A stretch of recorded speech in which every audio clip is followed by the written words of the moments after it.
Welcome back. We're breaking down repeat, return, and breakout trends heading into 2023 over the last 3 years versus the last 10 to create expectations for what should happen or should happen more often on a positional basis heading into 2023. In this video, we're going to talk about the tight end position.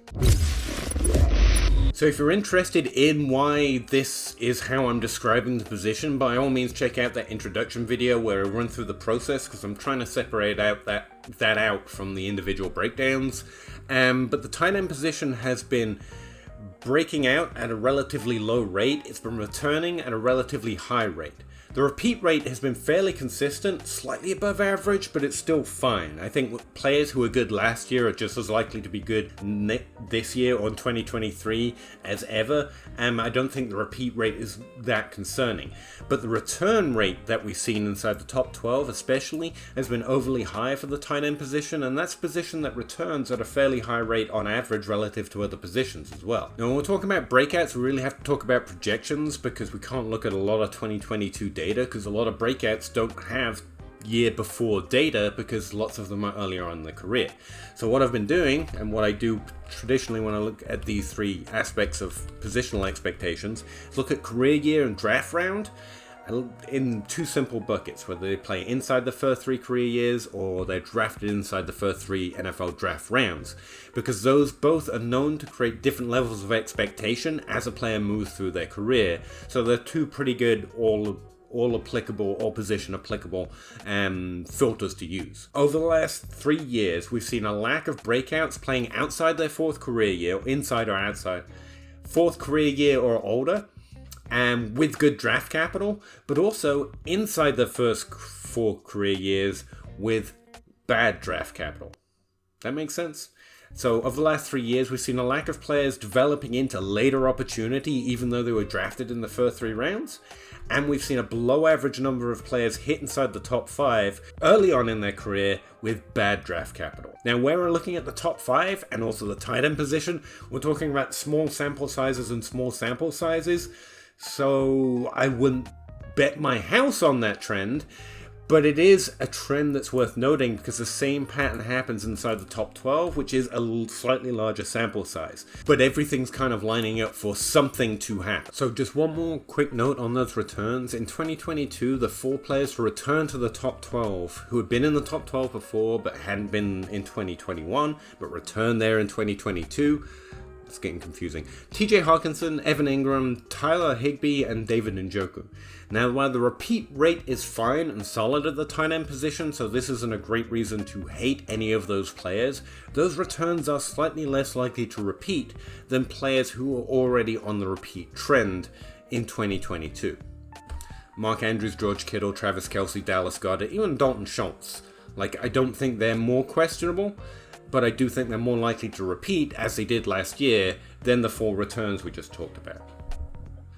Outside of that, the players who are so far filtering to the top of my model, based on those trends and based on previous production trends, I look at 6 different thresholds for percentage of players that hit after doing X.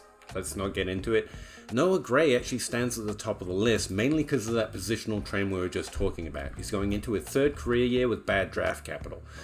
The 2 that I already expected would be on the list is Greg Dulcich and Jelani Woods. Again, based on the trend of the last 3 years, they're second-year tight ends who did significant things in their rookie season, and because that hasn't been breaking out as common a rate in the last few years, especially with them both being drafted in the 3rd round, they're both pretty interesting.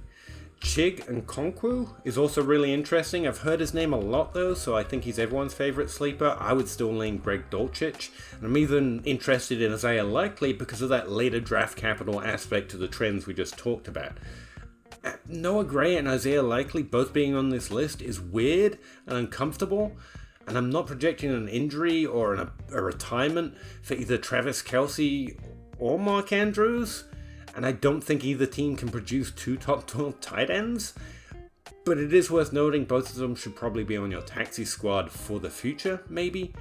Speaking of lower drafted players, Daniel Bellinger, playing inside the first 3 career years. It's not just Isaiah Likely, it's also Cade Otton and Daniel Bellinger, who are also 2 deep tight ends I've heard around town, as it were. And so again, trends seem to suggest that they are a relatively good good path to breaking out in 2023. But I would ask you to remember, relatively few tight ends matter in terms of fantasy points and providing positional ed, let alone flex appeal. And we're talking about the difference of having one extra returning player or one extra breakout player. One extra note, because I didn't want to get into it too deeply, is the draft capital I'm using to assess the top 3 rounds. Inside the top 5, players with low draft capital and playing inside the first 3 career years, Trey McBride and Greg Dulcich's type, have been hitting inside the top 5 at a slightly below average rate. It's just not as dramatic as those playing outside the 4th career year with good draft capital or inside the 4th career year with bad draft capital, and so I didn't want to focus on it. But Trey McBride is also still a decent ad.